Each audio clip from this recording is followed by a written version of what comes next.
இந்த கூட்டத்தில் வேட்பாளர்களை அறிமுகப்படுத்துகிற கூட்டம் அப்படின்னு சொன்னாங்க. ஆனால் என்னை பொறுத்த வரைக்கும் இது நம்ம மக்களுக்கான காப்பாளர்களை அறிமுகப்படுத்துகிற ஒரு கூட்டம். அப்படின்தான் இதை நான் சொல்லணும். நம்ம கட்சிக்காரங்களுக்கு தேர்தலை ஃபேஸ் பண்ண எக்ஸ்பீரியன்ஸ்லாம் இல்லை அப்படி இப்படின்னு சொல்லுவாங்க. நம்மளுடைய வேட்பாளர்கள் எல்லாருமே ரொம்ப சாதாரணமான குடும்பத்திலிருந்து வந்திருக்கிறாங்க. அவங்க பின்னாடி பெரிய பேக்ரவுண்ட்லாம் இல்லை அப்படி இப்படின்னு சொல்லுவாங்க. நான் அவங்க எல்லாருக்கும் ஒன்று சொல்கிறேன். ஒரு எம்எல்ஏனா எப்படி இருக்கணும்னு நான் சொல்கிறேன். ஒரு எம்எல்ஏன்றது சும்மா அனுபவத்தை வச்சுக்கிட்டு கொள்ளை அடிக்கிறவங்களெல்லாம் கூடாது. சும்மா அனுபவத்தை வச்சுக்கிட்டு சட்ட விரோதமா கல்குவாரியில ஈடுபடுறவங்களெல்லாம் இருக்கக்கூடாது. சும்மா அனுபவத்தை வச்சுக்கிட்டு கேள்வி கேட்கிற பிரஸ் ரிப்போர்ட்டர்ஸ தாறுமாறா தாக்குறவங்களால இருக்கக்கூடாது. இன்னும் ஓப்பனா சொல்லணும்னா, இந்த திமுகவில் இருந்து வந்த ஒரு எம்எல்ஏ மேல கொள்ளையடிச்ச கேஸ் இருக்குது, போதைப் பொருள் கடத்தல் கேஸ் இருக்குது, திருட்டு கேஸ்லாம் இருக்குது. திருட்டு கேஸ்லாம் ஜெயிலுக்கு போயிட்டு வந்தவர் ஒருத்தர் இருக்கிறார். நீங்க கூட யோசிக்கலாம் அவர் யாரு அப்படின்னு. நீங்க யோசிக்கலாம் அந்த எம்எல்ஏ யாருன்னு உங்களுக்கு யோசிக்க தோணும். இன்னொரு க்ளூ வேணா நான் தரேன். அந்த திருட்டு கேஸ்ல உள்ள போயிட்டு வந்தவரை யாருக்கு எதிராக இந்த திமுக தேர்தலில் நிக்க வச்சாங்க தெரியுமா? இன்னைக்கு அவங்க கூட்டணியிலேயே மூச்சுக்கு 300 தடவை முட்டு கொடுக்கிற ஒரு மிகப்பெரிய ஒரு தலைவருக்கு எதிராக. அந்த தலைவரை தோக்கடிக்கணும்னு தான் 1996 அவருக்கு ஆப்போசிட்டா இந்த எம்எல்ஏவை நிக்க வச்சாங்க. மரியாதை நிமித்தமா அந்த தலைவர் பேருங்க நான் சொல்ல வேணாம்னு நினைக்கிறேன். ஸோ இப்படியெல்லாம் இருக்கிறாங்க எம்எல்ஏஸ். நான் லிஸ்ட் போட்டு சொன்ன மாதிரி. ஆனா எம்எல்ஏஸ்னா சும்மா இல்லை, ஒரு தொகுதிக்கான அந்த மக்களுக்கான எல்லை காப்பாளர்கள். அப்படி இருக்கணும். களத்துல மக்களோட மக்களா நிக்கிற மாதிரி ஆளுங்களை தான் நான் செலக்ட் பண்ணியிருக்கிறேன். நான் எல்லா இடத்துலையும் எல்லா நேரத்திலையும் ஒரே நேரத்துல நான் போய் நிக்க முடியாது இல்லையா? அதனால என் சார்பா என்னோட பிரதிநிதிகளா நானே பார்த்து என்னுடைய வேட்பாளர்களை செலக்ட் பண்ணியிருக்கிறேன். நம்மளுடைய அக்கா, நம்மளுடைய தங்கை, நம்மளுடைய அண்ணா, தம்பி அப்படின்னு சொல்லி நம்மளுடைய வேட்பாளர்களை செலக்ட் பண்ணி இன்னைக்கு உங்க முன்னாடி நான் ஒப்படைக்கிறேன். மக்களே, அவங்களை எம்எல்ஏ ஆக்க வேண்டியது உங்களுடைய பொறுப்பு.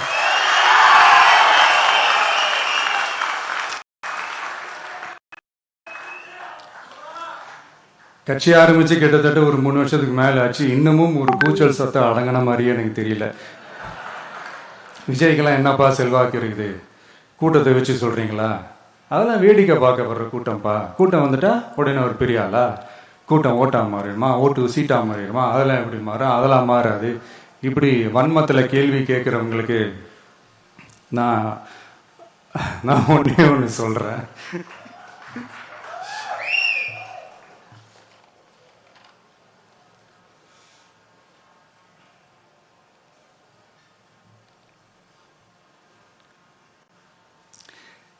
இந்த தேர்தல் எல்லாரும் சொல்ற மாதிரி தேர்தல்லாம் கிடையாது. இது இருமுனை போட்டி மட்டும்தான். மக்கள் கூட்டணியான நமக்கும் ஸ்டாலின் சார் கூட்டணிக்கும் மட்டும்தான் இந்த தேர்தல். அதனப்ப ஸ்டாலின் சார் கூட்டணி பேருன்னா மக்கள் நல கூட்டணியா? மொத்த பேக்கேஜ் அங்கதானே இருக்குது. ரிசல்ட் என்ன தெரிஞ்சதுனால என்னமோ அவர் அந்த பழைய மக்கள் நல கூட்டணியாவே மாத்திக்கிட்டாரோ என்னமோ எனக்கு தெரியல.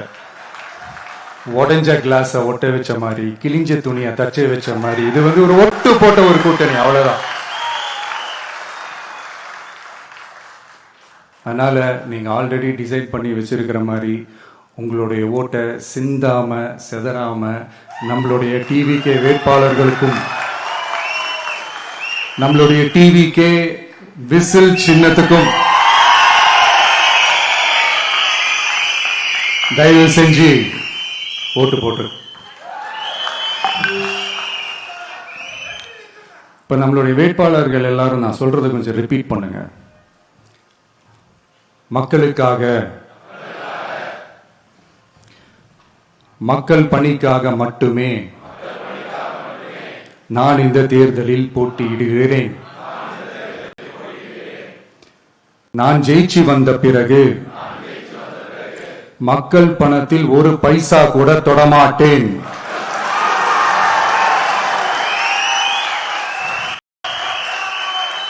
ஊழல் கரை படியவே விடமாட்டேன். பெண்கள் பாதுகாப்பை உறுதிப்படுத்துவேன். போதையில்லா தமிழகத்தை உருவாக்குவேன். சட்டம் ஒழுங்கை சரி செய்ய துணை நிற்பேன். ஒரு நாளும் மக்கள் விரோத செயலில் ஈடுபட மாட்டேன். இது சத்தியம். தேங்க்யூ. மக்களே, இது உறுதிமொழியெல்லாம் கிடையாது, இது உத்தரவாதம்.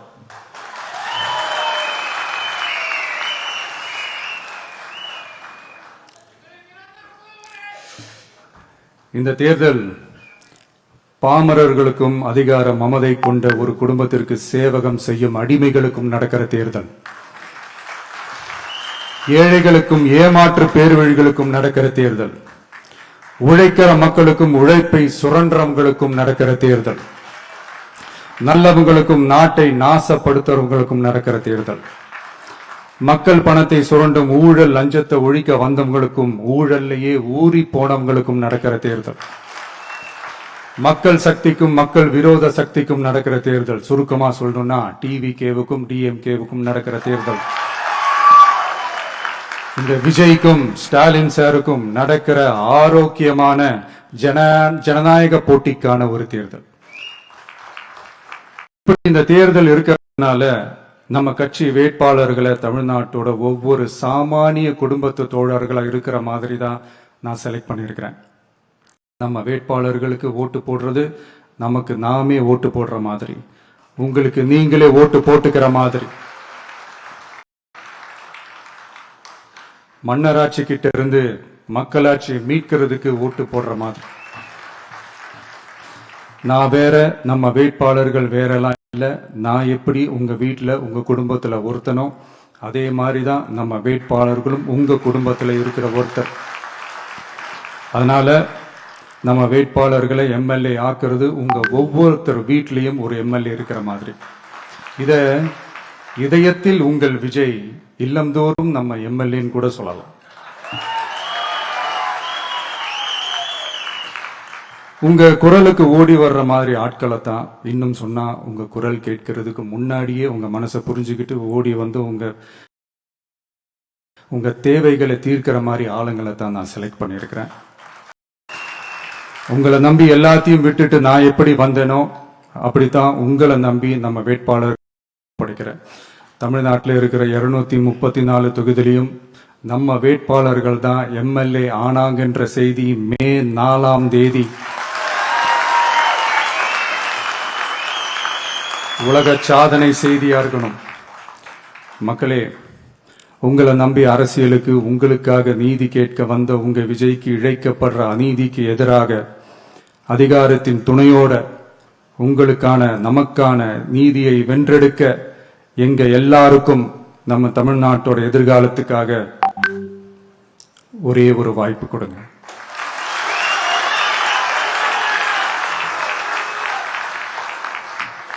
நான் நம்ம விமென்ஸ் டே அன்னைக்கு பெண்களுக்கான சில நம்மளுடைய டிவிகேஸ் விஷன் அண்ட் அஜெண்டா சொன்னோம். அந்த மாதிரி இன்னைக்கு நம்ம TVK's vision and agenda for youth.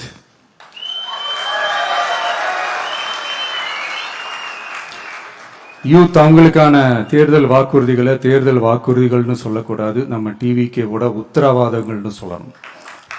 இன்னும் சொல்ல போனா இந்த அண்ணனோட உங்க அண்ணனோட கேரண்டின்னு கூட சொல்லணும்.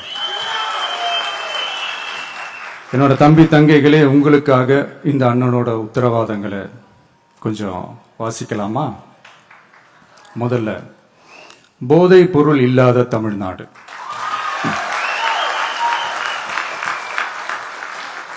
தமிழ்நாட்டை போதைப் பொருள் இல்லாத மாநிலமாக மாற்றும் தொலைநோக்கு பார்வையுடன் தமிழ்நாடு போதைப் பொருட்கள் உள்வரவு தடுப்பு மற்றும் போதைப் பொருட்கள் புழக்கத்தை கட்டுப்படுத்தும் கடுமையான சட்டங்களுடன் ட்ரக்ஸ் அபியூஸை கையாள்வதற்காக சமூக காவல் கம்யூனிட்டி பாலிசிங் உள்ளிட்ட பல்வேறு முயற்சிகளையும் அதற்கான முழு அர்ப்பணிப்புடன் கூடிய பிரத்யேக அணுகுமுறைகள் மேற்கொள்ளப்படும். போதைப் பொருட்கள் நடமாட்டத்தால் ஏற்படும் மோசமான விளைவுகள் குறித்து பொது விழிப்புணர்வை ஏற்படுத்தவும் அதனை தடுக்கவும் மாநிலம் முழுவதும் உள்ள அனைத்து பள்ளிகள் மற்றும் கல்லூரிகளிலும் போதைப் பொருள் எதிர்ப்பு மன்றங்கள் நிறுவப்படும். அடுத்தது கல்வி உத்தரவாதம் திட்டம். தமிழ்நாட்டில் எந்த ஒரு இளைஞரும் நிதி பற்றாக்குறையால் கல்வி பெற முடியாமல் போகவே கூடாது. எனவே இளைஞர்களின் கல்வியை உறுதி செய்ய 12ஆம் வகுப்புக்கு பிறகு PhD வரை கல்வி பயில ரூபாய் 20 லட்சம் வரை பிணையம்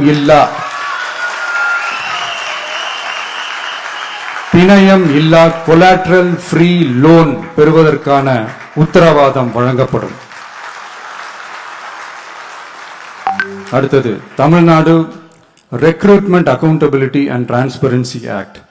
அரசு வேலை என்பது பல லட்சம் இளைஞர்களின் கனவாக இருக்கும்போது அதில் ஏற்படும் குறைகளை களைய TRATA அதாவது Tamil Nadu recruitment accountability and transparency act வாயிலாக அனைத்து மாநில அரசு பணியிடங்களுக்கும் ஒரு நிலையான ஆட்சேர்ப்பு கால அட்டவணை உருவாக்கப்படும்.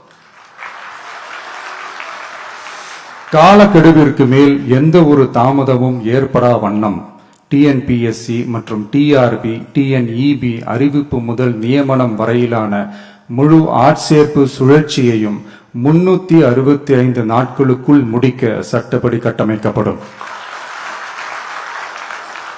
அடுத்தது வேலைவாய்ப்பு தாமத சூழல் நிதி உதவி. 29 வயதிற்கு மேலும் வேலை வாய்ப்பில் தாமதமாகும் சூழல் உருவானால் மாதந்தோறும் பட்டதாரிகளுக்கு மாதம் 4000 ரூபாயும் மற்றும் டிப்ளமா படித்தவர்களுக்கு மாதம் 2500 ரூபாயும் இளைஞர் நல நிதியாக வழங்கப்படும். இது இளைஞர்களின் வேலை வாய்ப்பை தேட உதவும் ஓர் ஊன்றுகோலாக அமையும். அடுத்தது வெற்றி தொழிற்பயிற்சி உத்தரவாதம். ஆண்டுதோறும் 5 லட்சம் இன்டர்ன்ஷிப் பயிற்சிகளை வழங்க நமது அரசு தனியார் தொழில் நிறுவனங்கள் மற்றும் சிறு குறு மற்றும் நடுத்தர நிறுவனங்களுடன் MSMEs கூட்டாக இணைந்து செயல்படும். அதன்படி பட்டதாரிகளுக்கு மாதம் 10,000-உம் ITI டிப்ளமா படித்தவர்களுக்கு மாதம் 8,000-உம் மாநில அரசே வழங்கும். இது வணிக நிறுவனங்களுக்கான பணியமர்த்தல் செலவை குறைத்து உள்ளூர் ஆட்களை பணியமர்த்த அவர்களை ஊக்குவிப்பதாக அமையும். அடுத்தது வெற்றி தொழில் முனைவோர் திட்டம். நமது இளைஞர்கள் வேலை தேடுபவர்களாக மட்டுமே இருக்கக்கூடாது, அவர்களை வேலை வழங்குபவர்களாகவும் மாற்றுவதே எங்கள் தொலைநோக்கு பார்வை. அதற்கான திட்டமே இந்த வெற்றி தொழில் முனைவோர் திட்டம். நேர்மையான தொழில் முனைவோரை உருவாக்கும் இத்திட்டத்தின் கீழ் ரூபாய் 25 லட்சம் வரை கொலாட்ரல் ஃப்ரீ லோன் பெறுவதற்கான உத்தரவாதம் வழங்கப்படும். நமது ஊரில் நமக்கே வேலை வாய்ப்பு திட்டம். நமது ஊரில் நம்முடையவர்களுக்கே, அதாவது தமிழ்நாட்டை சார்ந்தவர்களுக்கே வேலை வாய்ப்பு என்பதை உறுதி செய்வதே நமது அரசின் நோக்கமாகும். அதற்காகவே தமிழ் எம்ப்ளாய்மெண்ட் கிரெடிட் சிஸ்டம் உருவாக்கப்படும். அதன்படி தனது பணியாளர்களில் 75% தமிழ்நாட்டை சேர்ந்தவர்களாக இருக்கும்படி பார்த்து கொள்ளும் தனியார் நிறுவனங்களுக்கு மாநில GST, SGST மீது 2.5% மானியமும், மின் கட்டணங்கள் மீது 5% மானியமும் மற்றும் அரசு கொள்முதலில் முன்னுரிமை வழங்கப்படும். அடுத்தது இளைஞர்கள் பங்களிப்பில் நமது நல்லாட்சி. ஒவ்வொரு கிராம பஞ்சாயத்து மற்றும் நகர்ப்புற உள்ளாட்சி அமைப்பிலும் முதல்வர் மக்கள் சேவை நண்பர், முதல்வர் மக்கள் சேவை நண்பர் என்ற புதிய பதவி உருவாக்கப்படும். அதன் மூலம் இளைஞர்களுக்கு அவர்களின் வசிப்பிடத்திலேயே 5 லட்சம் வேலை வாய்ப்புகளை உருவாக்கி மக்களுக்கு 100% அரசு சேவைகளை அவர்களின் வீட்டு வாசலிலேயே கிடைக்க வழிவகை செய்யப்படும். நல்லாட்சிக்காக இளைஞர்களுக்கும் தமிழ்நாடு அரசுக்கும் இடையிலான மாநிலத்தின் மிகப்பெரிய கூட்டு இணைப்பாக இது அமையும். இத்திட்டத்தில் பங்காளராக பணியாற்றும் இளைஞருக்கு மாதந்தோறும் 18,000 ரூபாய் ஊதியமாக வழங்கப்படும். அடுத்தது தமிழ்நாடு இளைஞர் ஆலோசனை குழு, Tamil Nadu advisory council, Tamil Nadu youth advisory council பல்வேறு வளர்ச்சி திட்டங்கள் மற்றும் இளைஞர்களை நேரடியாக பாதிக்கும் விஷயங்கள் குறித்து இளைஞர்கள் தங்கள் கருத்துக்கள், கவலைகள் மற்றும் பரிந்துரைகளை முதலமைச்சர் மற்றும் அரசு அதிகாரிகளிடம் தெரிவிப்பதற்கான ஒரு தளமாக தமிழ்நாடு இளைஞர் ஆலோசனை குழு நிறுவப்படும். இந்த முயற்சியை செயல்படுத்தும் இந்தியாவின் முதல் மாநிலமாக தமிழ்நாடு திகழும். கடைசியாக படைப்பாளி தொழில் முனைவோர் திட்டம், கிரியேட்டர் பிரனியர் திட்டம். தமிழ்நாட்டின் வரலாறு, பாரம்பரியம், கலாச்சாரம் மற்றும் முன்னேற்றம் குறித்த அம்சங்களை உலக அரங்கில் பரப்பி தமிழ்நாட்டை ஓர் உலகளாவிய படைப்பாளி மையமாக மாற்றுவதை நோக்கமாக கொண்டு தமிழ்நாடு படைப்பாளி தொழில் முனைவோர் திட்டம் என்பது தமிழ்நாடு அரசுக்கும் நமது மாநில இளைஞர்களுக்கும் இடையேயான ஒரு மாற்றத்தை உருவாக்கும் டிஜிட்டல் கூட்டாண்மை ஆகும். இத்திட்டம் 1,50,000 படைப்பாளி தொழில் முனைவோருக்கு தொடக்க மூலதனம் வழங்கும்.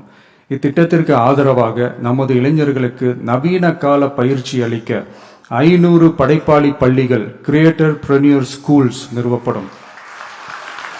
நம் மாநிலத்தின் மீது ஈர்ப்பு கொண்ட இளைஞர்களை ஊக்குவித்து நம் தமிழகத்தின் பெருமையை உலகறிய செய்யவே இம்முயற்சி. பெண்கள் அஜெண்டா மாதிரி இது நம்ம இளைஞர்களுக்கான நம்ம அஜெண்டா.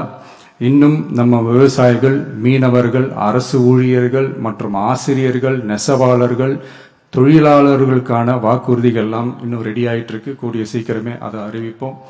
உங்க எல்லாருக்கும், நம்மளுடைய ஜென்சி நண்பர்களுக்கும் ஒரே ஒரு விஷயம் நான் சொல்றேன். ஏப்ரல் 23 சும்மா காலங்காத்தால பக்காவா ரெடி ஆயிட்டு ஓட்டர் ஐடியை கையில் எடுத்துக்கிட்டு ஆளா பூத்துல போய் நின்று விசில் சின்னத்துக்கு நேரா இருக்கிற அந்த பட்டனை ஒரு அழுத்துங்க. உங்க வீட்டுல இருக்கிற ஒவ்வொருத்தரையும் அழைச்சிட்டு போங்க. சப்போஸ் வெளிநாட்டுல இருந்து நீங்க இங்க சென்னையில இருக்கீங்கன்னா, என்னடா இது வீக் டேயா போச்சு, நம்ம வெளி ஊருக்கு போகணுமா, ஓட்டு போடணுமா அப்படின்ட்டு அசால்ட்டா இருந்துடாதீங்க. இப்பவே அட்வான்ஸா உங்களுடைய டிக்கெட்டை புக் பண்ணி வச்சுக்கோங்க. இது ஒரு தலைமுறைக்கான ஒரு தேர்தல், உங்களுக்கான தேர்தல். எவ்வளவு பெரிய வசதியான வாழ்க்கையா இருந்தாலும் எல்லாத்தையும் தூக்கி எரிஞ்சிட்டு உங்களுக்காக மட்டுமே வந்திருக்கிறேன். உங்களுக்காக நன்றி கடன் செலுத்துறதுக்காக மட்டுமே வந்திருக்கிறேன். அத்தனை வழிகளையும் தாங்கிக்கிட்டு உங்களுக்காக மட்டுமே நான் வந்திருக்கிறேன். உங்களுக்கு நன்றி கடன் செலுத்துறதுக்காக மட்டுமே வந்திருக்கிறேன். ஒரு நாளும் பொய் சொல்லி உங்களை நான் ஏமாத்த மாட்டேன். இந்த 4 முனை போட்டி, 40 முனை போட்டின்னு எத்தனை முனை போட்டின்னு எத்தனை உருட்டினாலும் இங்கு 2 முனை போட்டி தான். ஒன்னு டிவிகே, இன்னொன்னு டிஎம்கே. மக்கள் விரோத ஆட்சி நடத்துற ஸ்டாலின் சார் வேணுமா, மக்களை நேசிக்கிற விஜய் வேணுமா? அவ்வளவுதான் இந்த தேர்தலே. அதனால உங்க விஜய்க்கு, உங்க அண்ணனுக்கு, உங்க தம்பிக்கு, உங்க பிள்ளைக்கு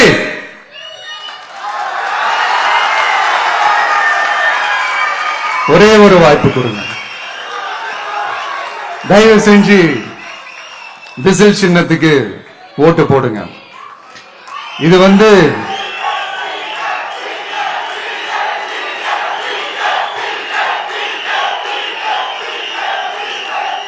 ஒரு விசில் புரட்சி தேர்தலா இருக்கணும்.